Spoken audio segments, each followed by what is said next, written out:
Rusiya Təhlükəsizlik Şurasının sədr müavini Dmitri Medvedev Avropanı hədələyib. Bildirib ki, ittifaq üzvlərinin Ukraynaya təzminat ödəmək üçün blokladığı Rusiya aktivlərinin müsadirə edilməsi müharibənin xüsusi səbəbi kimi qiymətləndiriləcək.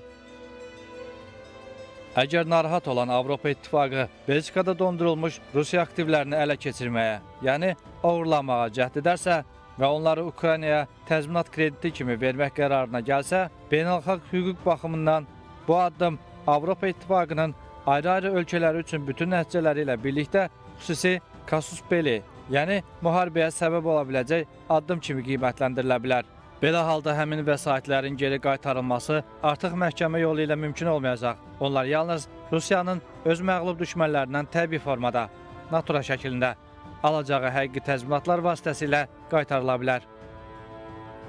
Rusiya kütləvi informasiya vasitələrinin məlumatına görə dekabrın 3-də Avropa Komissiyası Ukrayna üçün 2 maliyyələşdirmə variantını, o cümlədən Rusiya aktivləri hesabına kompensasiya kreditini təsdiqləyib. Bu qərar ittifaqa bütün üzv ölkələrin təsdiqini tələb etmir. Bu arada olduqca böyük məbləğdə Rusiya aktivlərinin saxlanıldığı Belçika sözügedən vəsaitlərin istifadəsinə qarşıdır. Ölkənin Xarici İşlər Naziri Maksim Prevo bildirib ki, Ukraynaya belə kreditin verilməsi ən pis variantdır. Çünki bu böyük risk daşıyır. Belçika Kiyev üçün başqa maliyyə mənbəyində israr edir. Digər tərəfdən Ukraynaya kompensasiya krediti verilməsi ilə bağlı mübahisələr belə bir sualı gündəmə gətirib. Rusiyanın dondurulmuş aktivləri tam olaraq hardadır? Məlumatlara görə Rusiyanın ümumi qızıl valyuta ehtiyatları, o cümlədən dondurulmuş vəsaitləri 627 milyard dollar məbləğində qiymətləndirilir. Onların dəyəri məzənnə dəyişikliyindən və istiqraz qiymətlərindən asılıdır. Son təhlillərə görə aktivlərin böyük əksəriyyəti Avropadadır və Belçikada saxlanılır. Çünki Belçikada qitənin ən böyük depozit təşkilatı yerləşir. Brüsseldə Rusiyanın 301 milyard dollardan çox aktivinin olduğu düşünülür. Digər tərəfdən Lüksemburq və İsveçrədəki banklarda Moskvanın 33 milyarda yaxın vəsaiti saxlanılır. Yaponiyada 32 milyard dollar dəyərində Rusiya aktivlərinin olduğu iddia edilsə də, Tokyo bu məlumatları təsdiqləməyib. Rusiyanın qızıl ehtiyatlarının böyük hissəsi isə Çində saxlanılır. Digər tərəfdən yuan valyutasına qoyulan investisiyalar da Asiya nəhənginin banklarındadır. Super güc olan Birləşmiş Ştatlarda isə Moskvaya aid aktivlərin yalnız 5 milyard dollarlıq hissəsi var. Rusiyalı politoloqların fikrincə, ölkələrin Avropada dondurulan vəsaitlərindən icazəsiz istifadə beynəlxalq hüququn kobud şəkildə pozulmasıdır.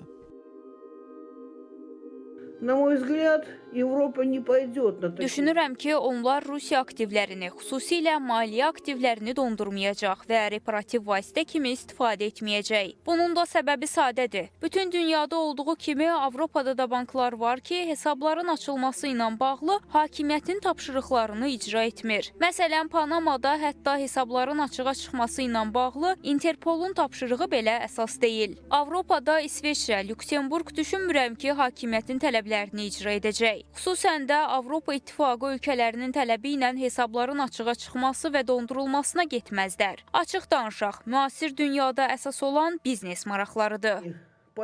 Bununla birlikdə Rusiyanın Avropa İttifaqının dondurulmuş ehtiyatları ilə bağlı mümkün hərəkətlərə cavabının necə olacağı maraq doğuran məqamlardandır. Belə ki, bir müddət əvvəl Kreml əcnəbilərə məxsus aktivlərin milliləşdirilməsi və satılması planlarını hazırlayıb. Bu aktivlər arasında əsasən Ukrayna müharibəsi başlayanda Rusiyanı tərk etməyən firmalar da var. Reutersin məlumatına görə müharibə səbəbindən şirkətlərin Rusiyadan çıxması onlar üçün yalnız 2024-cü ilin martına qədər 107 milyard dollardan çox itki ilə nəticələnib. Bundan əlavə Moskva xarici aktivlərin satışında ən azı 50% endirim tələb edir və gediş şərtlərini vaxt keçdikcə daha da sərtləşdirir. Nominal ödənişləri isə çox vaxt yalnız rubl ilə qəbul edir. Ekspertlər hesab edir ki, Rusiyanın cavabı kifayət qədər ağır ola bilər.